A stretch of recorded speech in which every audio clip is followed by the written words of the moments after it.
exercise. It's going to be a mobility slash warm up. Obviously, doing all three of these exercises in a row.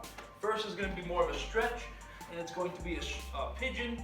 So we'll take that high plank position here, press those hips back, bring one leg up and around, open up that side body, and then bring that in, and then settle into a pigeon. Looking to open up or stretch out the glute, lower back.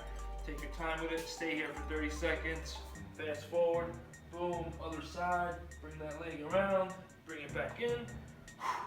Same thing, 30 seconds, feel that stretch.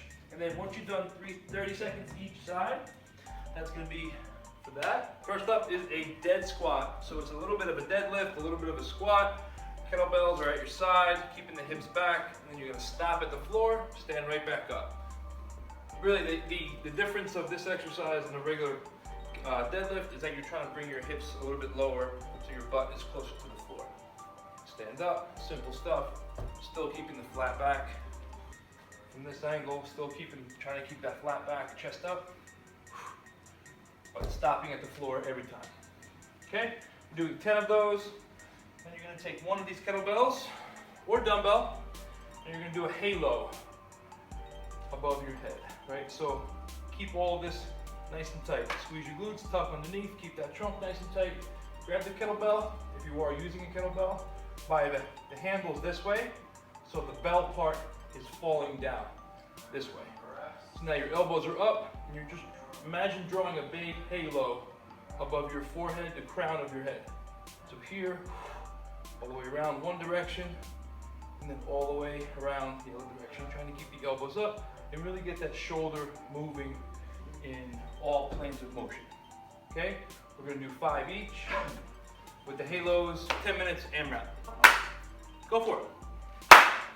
All right, guys, work period. 4 exercises, 1 body weight, 1 kettlebell or dumbbell, 1 compound movement, and 1 hold exercise.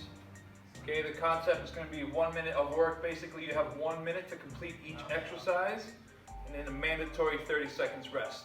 So we're going to regulate our work to rest period ratio by 60 seconds of work, 30 seconds of rest. So that's how the whole work concept is going to go. And your exercises are, first one is going to be a roll up. It's the body weight exercise.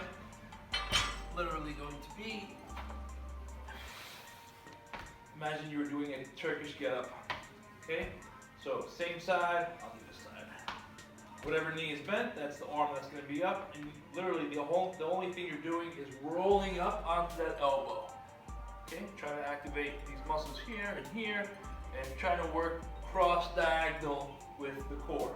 Okay, so simple stuff. Pressing down into that hand on the ground or elbow, lifting the shoulders up. You're going to do 12 each, but I'd like you to switch every 4. Okay, so take your time with that, but move at a decent speed. When I mean take your time, I mean take pride in your reps. Be intentional, but you're going to have to move to get all of those done within a minute. And if you don't, that's fine. Just rest and then see if you can push it a little further next time. Next up, your kettlebell slash dumbbell exercise is going to be a clean. Now, transition week is also geared toward learning new skills or getting better at skills that you want to improve upon, right? So the kettlebell exercise is going to be, the skill is going to be a clean, but a bottoms up clean. Okay, so here, kettlebell clean. Try to hold that bell up using obviously your forearm strength, your wrist strength, and your core stability to make sure everything stays, kind of centered in a solid fashion, if that makes any kind of sense. So a little bit of the hips, a little bit of the shoulders, and you're bringing that kettlebell up to a bottoms up position. Not going to be easy because that weight can easily go one side or the other, flop back down. So you're going to really need a strong grip. Okay, that is a skill all in itself, right? Now, back it up a little bit. You can simply work on a clean without the bottoms up and just get better at, the idea is to use momentum here, pull up, and then flip that wrist around to catch that weight before it flops back over. So it's a matter of timing it and being quick. It makes sense? Up, here. Up, here. Okay, that's another one down from the first one I just talked about. Now, take it down one step further. The dumbbell is going to be easier because it's evenly distributed. There's weight on both sides. But it still takes some skill to learn how to use your hips and shoulders at the same time. Keeping that kettlebell or dumbbell, close to your body and using minimal.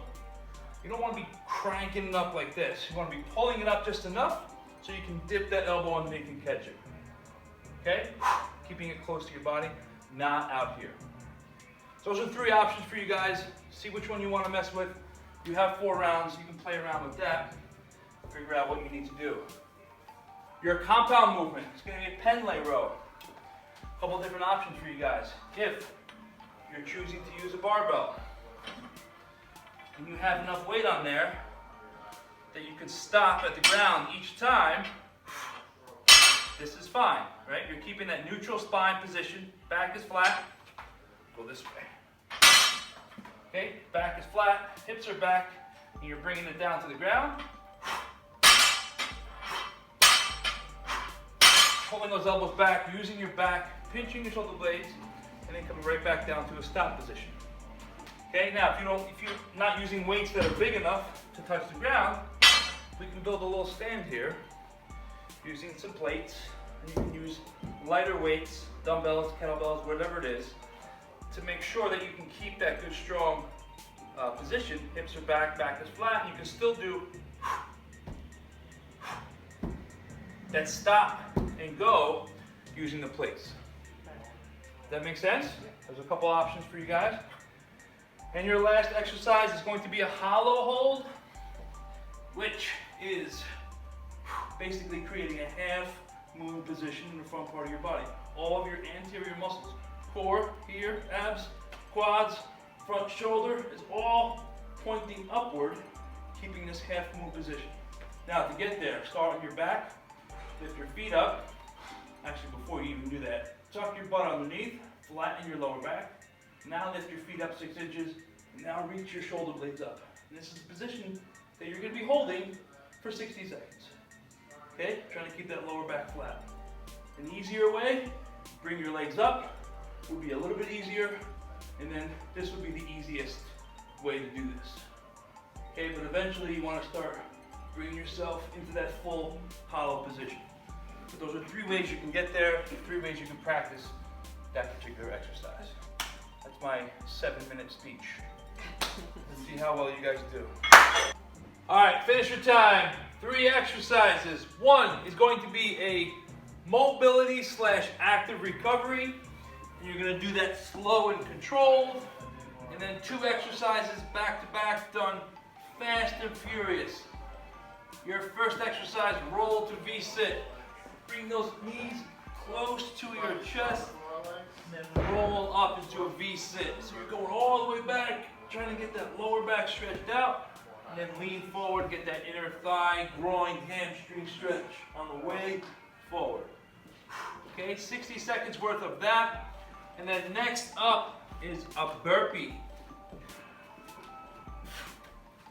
Right, these are to be done fast and furious. If you don't want to do a full burpee, squat thrust is totally acceptable.